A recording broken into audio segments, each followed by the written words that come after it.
માતા તોંતરાઈજી અને મંદિર એક એટોનો ટુકડાનું મંદિર ના બંધાયું. તમારે કરવું શું? આ મારા કુળના રાજાઓને કરવું શું? હે મારા કુળના રાજાઓને કરવું શું? મારા મારવાક મેલવા. પણ ક્યારે મારા નામથી મંદિર બનાવી અને પાંચ સવાર આરતી કરી પ્રસાદ ધર્યો કરો તૈયારી કરો. ખોટા ખર્ચા કરવાનું બંધ કરો. 10,000 20,000 રૂપિયા દર વર્ષે તમે ખોટા ખર્ચા કરો બંધ કરો. દર મહિને 6 મહિને મંદિર બનાવવાની તૈયારી કરો. જાઓ કદાચ એ દુઃખ સુઈને લઈને બેસી જાય મંદિર. આખી વસ્તીનું દુઃખ ને છુહીન મંદિરમાં ના બેહો તે દાડા બૂમ પાડજે કે તારી કાડકા મટી જતી. કેવું બેકાર છે ખોડા.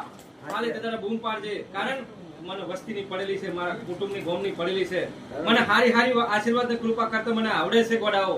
તમને હારા આશીર્વાદ હારા સદબુદ્ધિ જ્ઞાન આલતા આવડે છે મને, બરાબર. પણ ખાલી આટલી કૃપા કરો અર્જુન, અને એને કહી દો ખાલી એટલી પ્રાર્થના કરી આવજો. 4 જણા 5 પરમેશ્વર 5 ભાઈ જી આવજો અને ખાલી પ્રાર્થના કરજો અને મય ફૂલ નાખજો. માં અમે તો કશું જાણતા નહીં, પણ અમે તો એટલું જાણીએ છીએ કે તું અમારી પાછળ ઘેર આવવાનો અમને વિશ્વાસ છે. જા વિશ્વાસ છે, જા.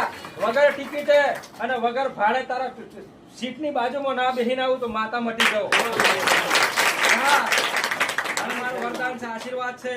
મંદિર બોધવાની તૈયારી કરજો. મંદિરની જગ્યાએ હું આલીશ. જા ઘણું મોટું મંદિર બોધીને મહાકાળીની મૂર્તિની પ્રાણ પ્રતિષ્ઠા કરીને મોજ કરો. જાઓ. તમારી વસ્તી જો વાળા વખત તો માતા મટી જાઓ.